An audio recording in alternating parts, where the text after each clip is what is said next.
மாணவர்களே வணக்கம். இன்னைக்கு நவீன தனிம வரிசை அட்டவணையின் அமைப்பு மற்றும் வரிசை தொகுதியில் எலக்ட்ரான் அமைப்பில் ஏற்படும் மாறுபாட்டை விவரி. இந்த கேள்வி பார்க்கலாம். முதல் அமைப்பு சொல்லிட நவீன தனிம வரிசை அட்டவணை அமைப்பு. நவீன தனிம வரிசை அட்டவணையில் அனைத்து தனிமங்களும் 18 செங்குத்து நிரல்களிலும் நிரல்கள் 18 செங்குத்து நிரல்களிலும் 7 கிடைமட்ட நிலைகளிலும் வைக்கப்பட்டுள்ளன. திரும்பி சொல்லுங்க. நவீன தனிம வரிசை அட்டவணையில அனைத்து தனிமங்களும் 18 செங்குத்து நிரல்களிலும் 7 கிடைமட்ட நிலைகளிலும் வைக்கப்பட்டுள்ளன. இந்த செங்குத்து நிரல்களை நம்ம தொகுதிகள் அழைக்கிறோம். செங்குத்து நிரல்களை தொகுதிகள் எனவும், கிடைமட்ட நிறைகள் இதுக்கு பேரு வரிசைகள். கிடைமட்ட நிறைகளை வரிசைகள் எனவும் அழைக்கப்படுகிறது. திரும்பி சொல்லலாமா? அதாவது நவீன தனிம வரிசை அட்டவணையில அனைத்து தனிமங்களும் 18 செங்குத்து நிரல்களிலும் 7 கிடைமட்ட நிறைகளிலும் வைக்கப்பட்டுள்ளன. இந்த செங்குத்து நிரல்களுக்கு என்ன பேரு? தொகுதிகள் பேரு. 7 கிடைமட்ட நிறைகளுக்கு வரிசைகள் பேரு. இப்போ வரிசையில எலக்ட்ரான் அமைப்பில் ஏற்படும் மாறுபாடு பற்றி பார்க்கலாம். ஒவ்வொரு வரிசையும் NS1 என்ற வெளிக்கூடு எலக்ட்ரான் அமைப்பினை கொண்டுள்ள தனிமத்தில் தொடங்கி, அதாவது ஒவ்வொரு வரிசையும் பார்த்தீங்கன்னா வெளிக்கூடு NS1 என்ற எலக்ட்ரான் அமைப்பினை கொண்ட தனிமத்தில் தொடங்கி NS2 NP6 என்ற எலக்ட்ரான் அமைப்பை கொண்ட தனிமத்தில் முடிவடையும். நல்ல கவனிங்க. ஒவ்வொரு வரிசையும் NS1 என்ற வெளிக்கூடு எலக்ட்ரான் அமைப்பை கொண்ட தனிமத்தில் தொடங்கி NS2 NP6 என்ற வெளிக்கூடு எலக்ட்ரான் அமைப்பை கொண்ட தனிமத்தில் முடிவடையும். இப்போ நல்லா கவனிக்கணும். முக்கியமானது, முதல் வரிசையில இணைதிறன் எலக்ட்ரான்கள் நிரப்பப்படுவது 1s ஆர்பிட்டால தொடங்கும். முதல் வரிசையில் பார்த்தீங்கன்னா, முதல் வரிசையில எலக்ட்ரான்கள் இணைதிறன் எலக்ட்ரான்கள் நிரப்பப்படுவது 1s ஆர்பிட்டால துவங்கும். இந்த ஆர்பிட்டால அதிகபட்சமாக 2 எலக்ட்ரான்கள் இருக்க முடியும். முதல் வரிசையில எலக்ட்ரான்கள் நிரப்பப்படுவது 1s ஆர்பிட்டால துவங்கும். 1s ஆர்பிட்டால அதிகபட்சமாக 2 எலக்ட்ரான்கள் இருக்க முடியும், நமக்கு தெரியும். எனவே முதல் வரிசையில 2 தனிமங்கள் மட்டும் இருக்கும். முதல் வரிசையில் பாருங்க, ஹைட்ரஜனும் ஹீலியம். முதல் வரிசையில ஹைட்ரஜன் ஹீலியம் 2 தனிமங்கள் மட்டும்தான் இடம்பெற முடியும்.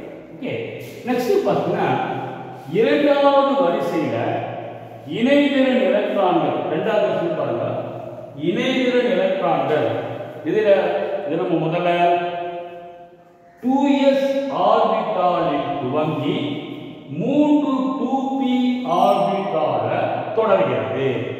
இரண்டாவது வரிசையில் பார்த்தீங்கன்னா, இணைதிறன் எலக்ட்ரான்கள் 2s ஆர்பிட்டால துவங்கி 2p ஆர்பிட்டால முடிவடையுது. 2p ஆர்பிட்டால முடிவடையும். ஓகே, சரி. இதுல நல்ல கணிகள். இரண்டாவது வரிசையில லித்தியம் முதல் நியான் வரை, எஸ்ல 2 எலக்ட்ரான் தான் இருக்க முடியும். Pல மேக்ஸிமம் 6 எலக்ட்ரான். ஸோ அப்போ 8 தனிமங்கள் தான் இரண்டாவது வரிசையில் இருக்கும். லித்தியம் முதல் நியான் வரை. முதல் வரிசையில் ஹைட்ரஜன் ஹீலியம், இரண்டாவது வரிசையில் லித்தியம் முதல் நியான் வரை. லித்தியம் முதல் நியான் வரை 8 தனிமங்கள். 8 தனிமங்கள். ஓகே, சரி. அடுத்தது மூணாவது வரிசை. மூணாவது வரிசையில இணைதிறன் எலக்ட்ரான்கள் நிரப்பப்படுவது எதில் தொடங்கும்? 3s துவங்கி 3p முடிவடையும். 3s துவங்கி இது முடியும் 3p. ஓகே, அப்போ உங்களுக்கு தெரியும் எஸ்ல அதிகபட்சமாக 2 எலக்ட்ரான் தான் இருக்க முடியும், பியில் அதிகபட்சமாக 6 எலக்ட்ரான் தான். அப்போ மூணாவது வரிசையில் 8 தனிமங்கள் தான் இருக்கு. இந்த வரிசையில் 8 தனிமங்கள். மூணாவது வரிசையில் பார்த்தீங்கன்னா சோடியத்திலிருந்து ஆர்கான். மூணாவது வரிசையில் சோடியத்தில் துவங்கி ஆர்கான் முடியும் 8 தனிமங்கள். ஓகே, நெக்ஸ்ட் நாலாவது வரிசை.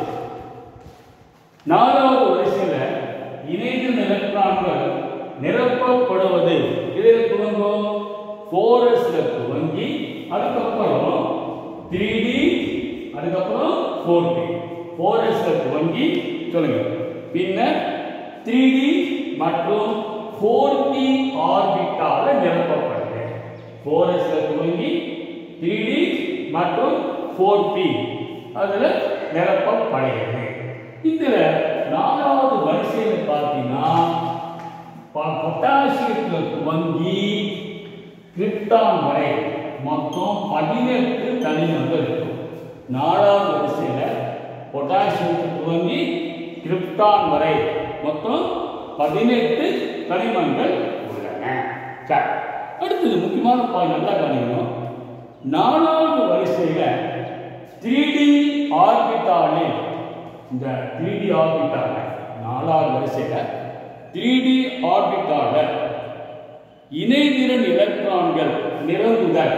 3d ஆர்பிட்டால இணைதிறன் எலக்ட்ரான்கள் நிரம்புவது ஸ்காண்டியத்தில் துவங்கி ஜிங்க்ல முடியும். இந்த ஸ்காண்டியம் முதல் ஜிங்க் வரைக்கும் பார்த்தீங்கன்னா இணைதிறன் எலக்ட்ரான்கள் 3d ஆர்பிட்டால நிரம்பும். சரியா? ஸ்காண்டியத்தில் தொடங்கி ஜிங்க்ல முடிவடையும். இந்த 10 தனிமங்களை நம்ம முதல் இடைநிலை தனிமங்கள் சொல்றோம். நாலாவது வரிசையில தான் முதல் இடைநிலை தனிமம் இருக்கு. முதல் இடைநிலை தனிமம் இதிலிருந்து ஸ்காண்டியத்தில் துவங்கி ஜிங்க்ல முடியும் 10 தனிமம். ஓகே, திரும்பி சொல்லலாம். நாலாவது வரிசையில இணைதிறன் எலக்ட்ரான்கள் 4s ஆர்பிட்டால துவங்கி 3d மற்றும் 4p ஆர்பிட்டாலிலும் நிரப்பப்படுகிறது. இந்த வரிசையில் மொத்தம் 18 தனிமங்கள் உள்ளது. சரியா? அடுத்தது இந்த 3d ஆர்பிட்டால எலக்ட்ரான்கள் நிரப்பப்படுவது ஸ்காண்டியத்தில் துவங்கி ஜிங்க்ல முடியும். இந்த 10 தனிமங்களை நம்ம முதல் இடைநிலை தனிம வரிசை அப்படின்னு சொல்றோம். முதல் இடைநிலை தனிமங்கள் சொல்றோம், தனிம வரிசை அப்படின்னு சொல்றோம். நெக்ஸ்ட் ஐந்தாவது வரிசை. நல்லது. அதுல இணைதிறன் எலக்ட்ரான்கள் நிரம்புதல் 5s துவங்கி 4d மற்றும் 5p. 5s அப்புறம் 4d 5p. 5s துவங்கி 4d மற்றும் 5p நிரப்பப்படுது. இதுலயும் பார்த்தீங்கன்னா 18 தனிமம் தான் இருக்கும். எஸ்ல 2, டில எப்பயுமே 10 எலக்ட்ரான் தான் மேக்ஸிமம், பில 6, மொத்தம் 18 தனிமங்கள். ஸோ ஐந்தாவது வரிசையில ரிபீடியத்தில் துவங்கி அப்படின்னா ரிபீடியம் துவங்கி இது வரைக்கும் ஜெனான் வரைக்கும் 18 தனிமங்கள் இருக்கும். நல்லா கவனிக்கணும். ஐந்தாவது வரிசையில இந்த 4d ஆர்பிட்டால எலக்ட்ரான்கள் 4d ஆர்பிட்டால இணைதிறன் எலக்ட்ரான்கள் நிரம்புதல் இட்ரியத்தில் துவங்கி கேட்மியத்தில் முடியும். இந்த இட்ரியத்திலிருந்து கேட்மியம் வரைக்கும் இணைதிறன் எலக்ட்ரான்கள் கடைசி எலக்ட்ரான்கள் 4d ஆர்பிட்டால நிரம்பும். இதுக்கு நம்ம என்ன சொல்லணும்? இரண்டாம் இடைநிலை தனிமை வரிசை சொல்றோம். இதிலிருந்து இட்ரியத்திலிருந்து கேட்மியம் வரைக்கும். ஸோ இரண்டாம் இடைநிலை தனிம வரிசை இட்ரியத்தில் துவங்கி கேட்மியம் வரைக்கும் இது 10 தனிமங்கள். சரி, அடுத்தது ஆறாவது வரிசை. ஆறாவது வரிசையில இணைதிறன் எலக்ட்ரான்கள் நிரம்புதல் R6s துவங்கி 4f 5d 6p முடியும். இணைதிறன் எலக்ட்ரான்கள் 6s துவங்கி 4f மற்றும் 5d மற்றும் 6p ஆர்பிட்டாலும் நிரப்பப்படுகிறது. இதில் ஆறாவது வரிசையில் பார்த்தீங்கன்னா சிசிஎத்தில் துவங்கி இது வரைக்கும் ரேடான் வரைக்கும் மொத்தம் 32 தனிமங்கள். சிசிஎத்தில் துவங்கி ரேடான் வரைக்கும் 32 தனிமங்கள் இருக்கும். நல்ல கவனிக்கும். சரி, இதில் ஆறாவது ரைட்டா?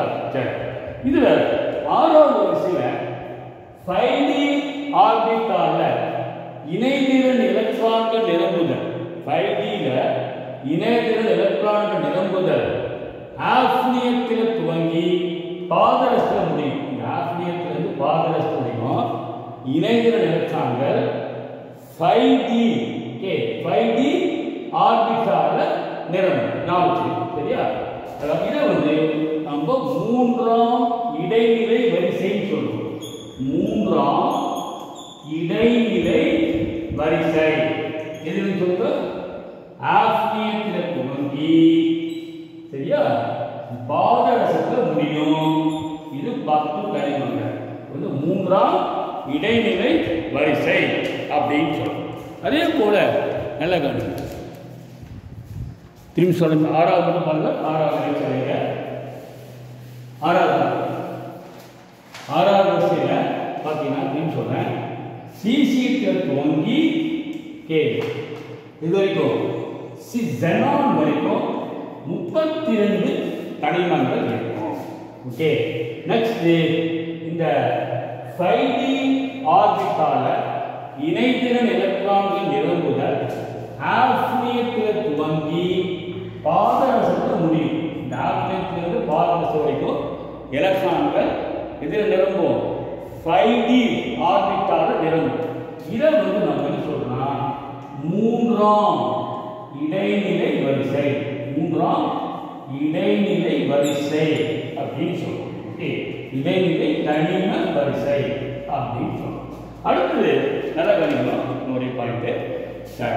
இப்போ நல்ல கவனிக்கணும். அதே போல 4f ஆர்பிட்டாலில் நல்ல கவனிக்கணும். 4f ஆர்பிட்டால இணைதிறன் எலக்ட்ரான்கள் நிரம்புதல். இதே ஆறாவது வரிசையில் 4f ஆர்பிட்டால இணைதிறன் எலக்ட்ரான்கள் நிரம்புதல். இதில் சீரியத்தில் துவங்கி லுட்டீசியத்தில் முடியும். சீரியத்தில் துவங்கி லுட்டீசியம் வரைக்கும் 4f ஆர்பிட்டால இணைதிறன் எலக்ட்ரான்கள் நிரம்பும். இதை என்ன சொல்றோம்னா முதல் உள் இடைநிலை வரிசை சொல்றோம். முதல் உள் இடைநிலை வரிசை அப்படின்னு சொல்றோம். அல்லது லாந்தனைடுகள் அப்படின்னு சொல்றோம். லாந்தனைடுகள் தனியாக வச்சிருக்கோம். தனிம வரிசை அட்டவணை கீழே வச்சிருக்கோம். இது பார்த்தீங்கன்னா நமக்கு 14 தனிமங்கள்.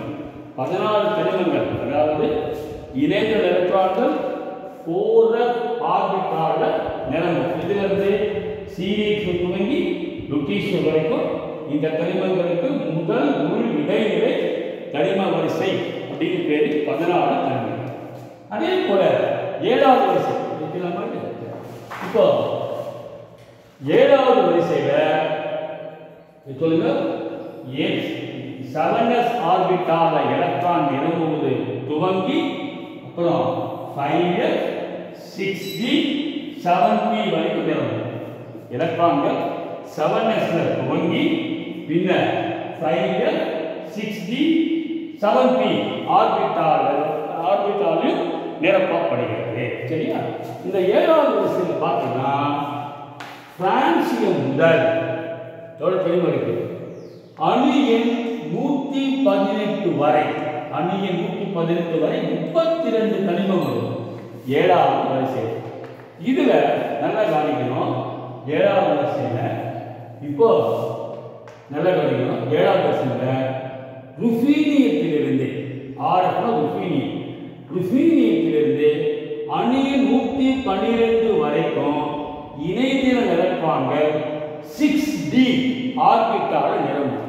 ருஃபீனியத்திலிருந்து அணு எண் 112 வரைக்கும் கடைசி எலக்ட்ரான் 6d ஆர்பிட்டால நிரம்பும். அதை நம்ம என்ன சொல்றோம்னா 4ஆம் இடைநிலை வரிசை தனிமங்கள் சொல்றோம். சொல்லுங்க. அதாவது இதிலிருந்து ருபீனியத்திலிருந்து அணில் 112 வரை 10 தனிமங்கள் 4ஆம் இடைநிலை வரிசை தனிமங்கள் கொஞ்சம் தெரிஞ்சுக்கணும். ஓகே, அதே போல நல்லா கவனிக்கணும். 5s ஆர்பிட்டால இணைதிறன் எலக்ட்ரான்கள் நிரம்புவது ஆக்டினியத்தில் துவங்கி லாரன்சியத்தில் முடியும். அதாவது 5s ஆர்பிட்டால இணைதிறன் எலக்ட்ரான்கள் நிரம்புவது ஆக்டினியத்தில் துவங்கி லாரன்சியத்தில் முடியும். ஆக்டினியத்திலிருந்து லாரன்சியம் வரைக்கும் இதை நம்ம என்ன சொல்றோம்னா ஆக்டினைடுகள் ஆக்டினைடுகள் அல்லது இரண்டாம் உள் இடைநிலை வரிசை தனிமங்கள் அப்படின்னு சொல்றோம். ஓகே, சரி, இது ஒன்று தெரிஞ்சுனா போதும். மொத்தம் நமக்கு தனிம வரிசை அட்டவணையில் எவ்வளோ வரிசை இருக்குது? 7 வரிசை. முதல் வரிசையில் எலக்ட்ரான்கள் நிரம்புவது 1s துவங்கி 1s2 முடிஞ்சிடும். 1s1லேருந்து 1s2 முடிஞ்சிடும். 2 தனிமங்கள் ஹைட்ரஜன் ஹீலியம்.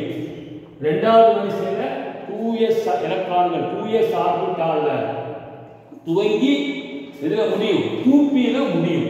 அப்போ 8 தனிமங்கள் லித்தியம் முதல் நியான் வரைக்கும். மூணாவது வரிசையில் எலக்ட்ரான்கள் நிரம்புவது 3s ஆர்பிட்டால்ல துவங்கி 3p முடியும். சோடியத்திலிருந்து ஆர்கான் 8 தனிமங்கள். நாலாவது வரிசையில் 4s எலக்ட்ரான்கள் நிரம்புதல் துவங்கி 4p முடியும். அதுக்கு முன்னாடி 3d இருக்கும். 4s 3d 4p மொத்தம் பார்த்தீங்கன்னா 18 தனிமங்கள். பொட்டாசியத்திலிருந்து கிரிப்டான் வரைக்கும் இந்த 3d இணைந்த எலக்ட்ரான் நிரம்புவது ஸ்காண்டியத்திலிருந்து ஜிங்க்கு என்ன பேரு? முதல் இடைநிலை வரிசை தனிமங்கள் பேரு. அது 10 தனிமங்கள். ஐந்தாவது வரிசை மொத்தம் முதல் எலக்ட்ரான் நிரம்பும் 5s நிரம்பும்.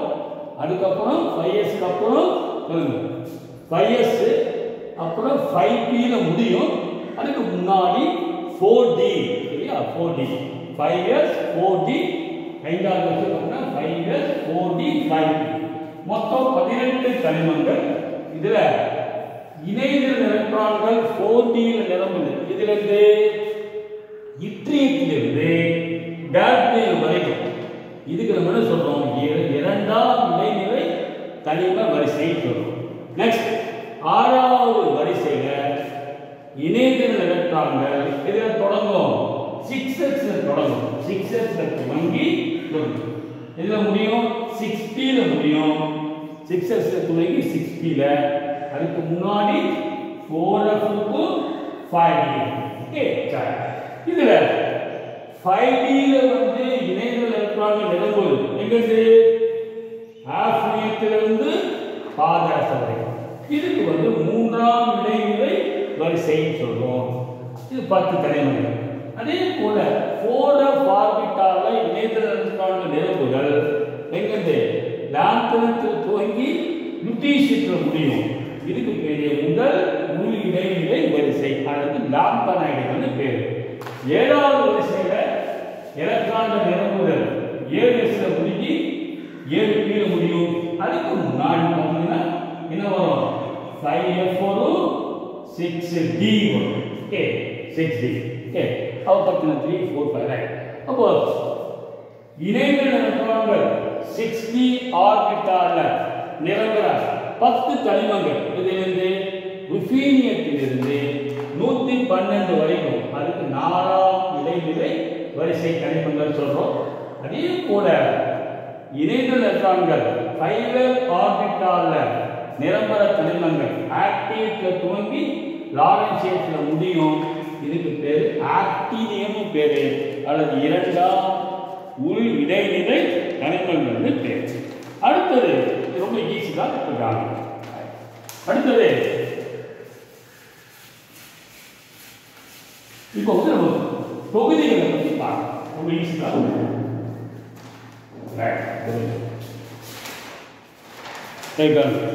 தொகுதிகளில் எலக்ட்ரான் அமைப்பில் ஏற்படும் மாற்றம். நல்ல கவனம். உங்களுக்கு தெரியும் மொத்தம் எத்தனை தொகுதி இருக்குன்னு சொல்லிட்டேன்? 18 தொகுதி. ஒரு தொகுதியில் உள்ள தனிமங்கள் அனைத்தும் அவற்றின் வெளிக்கூட்டில் ஒத்த எலக்ட்ரான் அமைப்பை பெற்றுள்ளன. திரும்பி சொல்லுங்க. ஒரு தொகுதியில் உள்ள தனிமங்கள் அனைத்தும் அவற்றின் வெளிக்கூட்டில் ஒத்த எலக்ட்ரான் அமைப்பை பெற்றுள்ளன. உதாரணமா இந்த தொகுதி வச்சுக்கணும். 1ஆம் தொகுதி இது உள்ள வெளிக்கூட்டில் உள்ள இந்த தனிமங்களுடைய வெளிக்கூட்டு எலக்ட்ரான் அமைப்பு NS1. சரியா? அதே மாதிரி 18ஆம் தொகுதி தனிமங்கள் வச்சுக்கோ. வெளிக்கூட்டு எலக்ட்ரான் அமைப்பு பார்த்தீங்கன்னா எப்படி இருக்கும்? NS2 NP6 அப்படின்னு. அடுத்தது தனிமங்களின் கடைசி இணைதிறன் எலக்ட்ரான், தனிமங்களுடைய கடைசி இணைதிறன் எலக்ட்ரான் சென்று சேரக்கூடிய ஆர்பிட்டாலின் அடிப்படையில், கடைசி இணைதிறன் எலக்ட்ரான் சென்று சேரக்கூடிய ஆர்பிட்டாலின் அடிப்படையில் நம்ம தனிமங்களை 4 வகையாக கேட்போம். என்னென்ன தனிமங்கள் முக்கிய தெரிஞ்சுக்கணும். S தொகுதி தனிமங்கள், அப்புறம் P தொகுதி, D தொகுதி, F தொகுதி, 4 வகைகளாக தனிமங்களை வகைப்படுத்துகிறோம். இப்போ முதல்ல நல்ல கல்வி ஏதாவது ஒன்று கேட்கிற எக்ஸாம்ல S தொகுதி தனிமங்கள் பாயிண்ட் சொல்றேன். தொகுதி 1 மற்றும் தொகுதி 2 உள்ள தனிமங்கள் தான் S தொகுதி தனிமங்கள் சொல்றோம். தொகுதி 1, தொகுதி 2, ரைட். இவற்றில் கடைசி எலக்ட்ரான் என்ன தெரியுமா சேரும்? NS ஆர்பிட்டால்ல சேரும். தொகுதி 1ல கடைசி எலக்ட்ரான் NS, இதனுடைய எலக்ட்ரான் பார்த்தீங்கன்னா NS1. தொகுதி 2க்கு எலக்ட்ரான் NS2. அப்போ இந்த தனிமங்களில் கடைசி எலக்ட்ரான் எந்த ஆர்பிட்டால சேருது? NS orbital. 3வது பாயிண்ட், தொகுதி 1 வந்து நம்ம கார உலோகங்கள் சொல்றோம். தொகுதி 2 கார மண் உலோகங்கள் சொல்றோம். ஓகே. அடுத்தது இந்த தனிமங்கள்லாம் குறைந்த கொதிநிலை, குறைந்த உருகுநிலை மற்றும் குறைவான அயனியாக்கும் ஆற்றலை பெற்றுள்ளன. உருகுநிலை குறைவு, கொதிநிலை குறைவு, அயனியாக்கும் ஆற்றல் குறைவு. அயனியாக்கும் ஆற்றல்னா ஒரு வாயு நிலையில் உள்ள தனிமத்திலிருந்து ஒரு எலக்ட்ரானை நீக்க தேவைப்படும் ஆற்றல். இந்த தனிமங்களில் எளிதில் எலக்ட்ரானை நீக்கலாம்.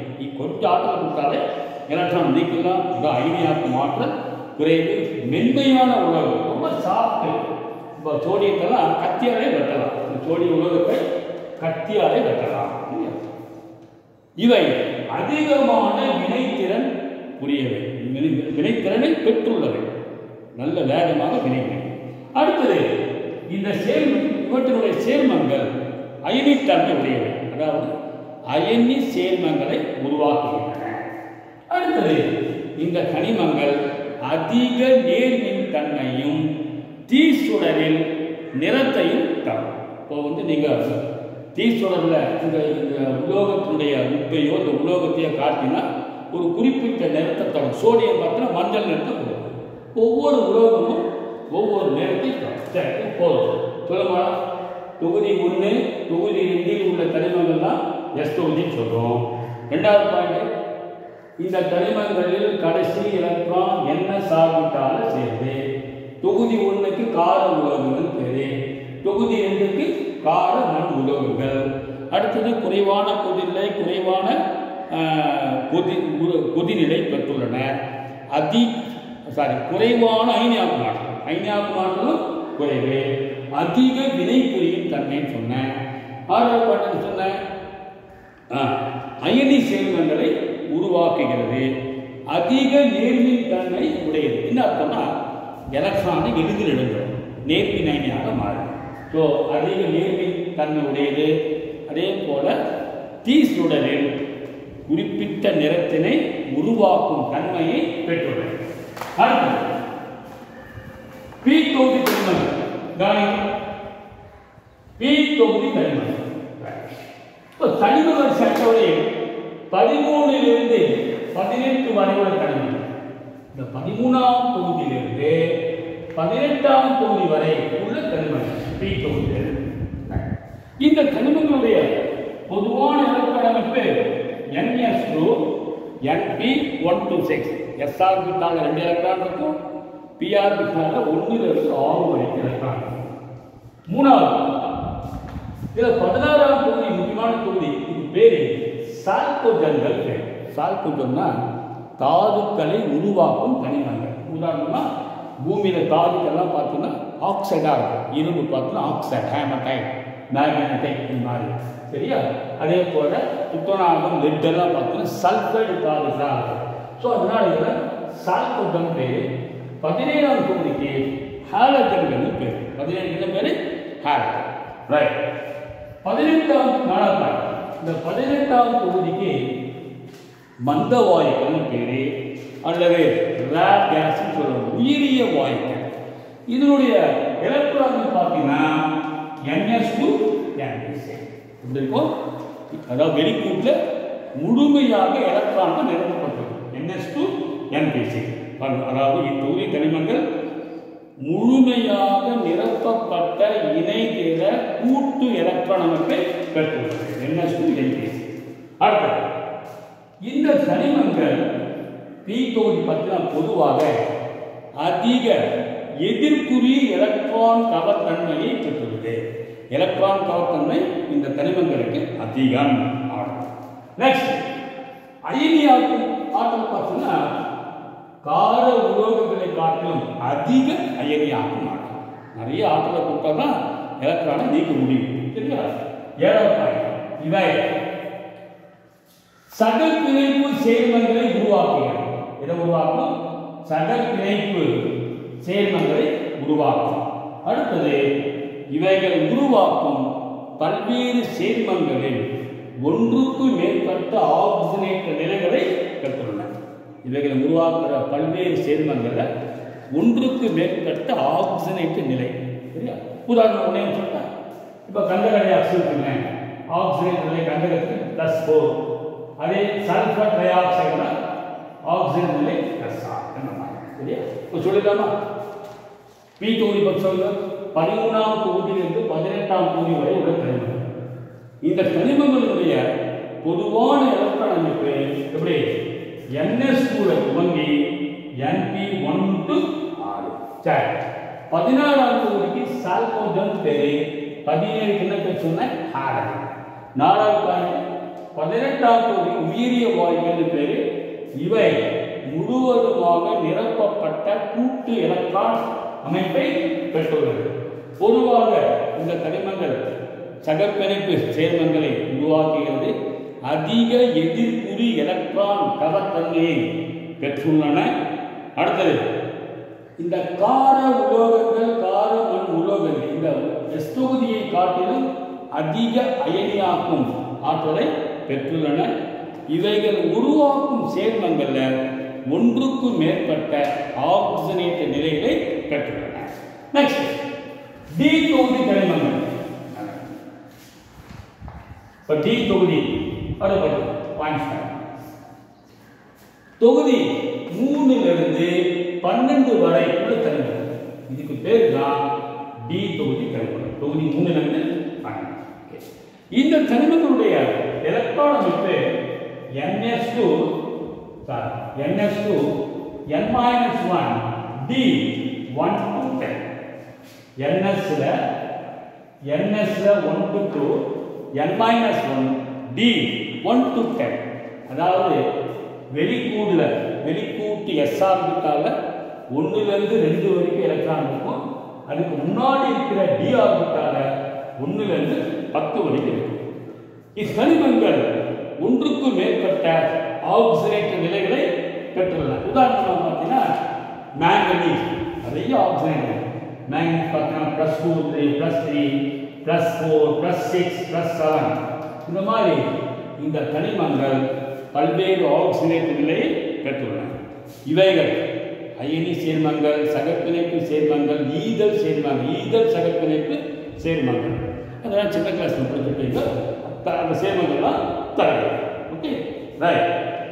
அடுத்த பாயிண்ட், இவைகள் அணிக்கோவை இடைச்செருகல் சேர்மங்களை உருவாக்குங்கள்.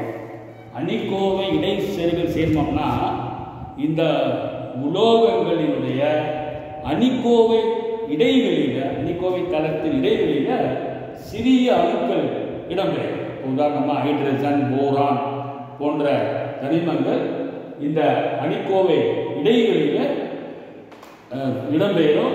இந்த மாதிரி தனிமங்கள் தான் அணிக்கோவை இடைச்சேர்மங்கள் சேர்மங்கள் சொல்லணும். இந்த மாதிரியான சேர்மங்களுக்கு இதை உருவாக்குகிறது மற்றும் இவை உலோக கலவைகளை உருவாக்குகிறது. சரியா? அடுத்த பாயிண்ட், இந்த இவற்றினுடைய உலோக கலவைகள் வினையூக்கியாக செயல்படுகிறது. சரியா? அடுத்தது அதிக உருகுநிலை, அதே போல அதிக கொதிநிலையை பெற்றிருக்கும். அதிக உருகுநிலை பெற்றிருக்கும். அதே போல மின்சார வெப்பத்தை நன்கு கடக்கும். இது ஒரு 7 பாயிண்ட் சொல்லலாமா? டி தொகுதி பார்த்தீங்கன்னா தொகுதி 3லிருந்து 12 வரைக்கும் இருக்கும். எலக்ட்ரான் அமைப்பு NS1 to N-1 D 1லிருந்து 10 வரைக்கும். இந்த தனிமங்கள் பல்வேறு ஆக்சிஜன் நிலையை பெற்றுள்ளன. அடுத்தது இவை சகப்பிணைப்பு அயனி சேர்மங்கள், சகப்பிணைப்பு சேர்மங்கள், ஈரல் சகப்பிணைப்பு சேர்மங்களை உருவாக்குகிறது. இவை உலோக கலவைகள் மற்றும் அணிக்கோவை இடைச்செருகல் சேர்மங்களை உருவாக்குகிறது. இவற்றினுடைய உலோக கலவைகள் எப்படி இருக்கும்? வினையூக்கியாக செயல்படுகிறது. அடுத்தது அதிக உருகு நிலையை பெற்றுள்ளன. அதுக்கப்புறம் மின்சாரம் வெப்பத்தை நன்கு கடக்கும். லாஸ்ட் பாயிண்ட் எஃப் தொகுதி கனிமம். எஃப் தொகுதியில் பார்த்தீங்கன்னா 2 வரிசை, லாந்தனைடு வரிசை, இன்னொன்று ஆக்டினைடு. லாந்தனைடுகள் பார்த்தீங்கன்னா 4F1 to 14, 5D0 to 1, 6H2. இதான் எவ்வளவு. அதே போல ஆக்டினைடுகள் இது பார்த்தீங்கன்னா 5F0 to 14, 6D0 to 2, 7H2. இதான் லாந்தனைடு மற்றும் ஆக்டினைடுடைய பொதுவான எலக்ட்ரான் அமைப்பு. இந்த தனிமங்கள் அதிக உருகுநிலையை பெற்றுள்ள உலோகத்தன்மையை பெற்றுள்ளன. இவற்றின் சேர்மங்கள் பொதுவாக நிறமுடைய நிறமுள்ள சேர்மங்களை தருகின்றன.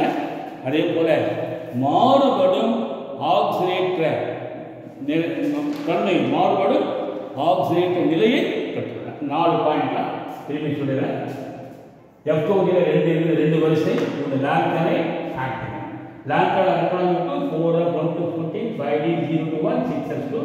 Actinide 5D0 to 5F1, 5F0 to 14, 6D0 to 2, 7H2. அடுத்தது சொன்ன இந்த தனிமங்கள் உலோக தன்மையும் அதிக உருகு நிலையும் கொண்டுள்ளன. இவற்றின் சேர்மங்கள் பெரும்பாலும் நிறமுடையவை, மாறுபடும் ஆக்சிஜனேற்ற நிலையை பெற்றுள்ளன. ஸோ இப்போ நம்ம தனிமங்கள் சேர்த்தவங்க தொகுதியை பார்த்தாச்சு. அதே மாதிரி வரிசை பற்றி சொல்லுங்கள். Okay, thank you.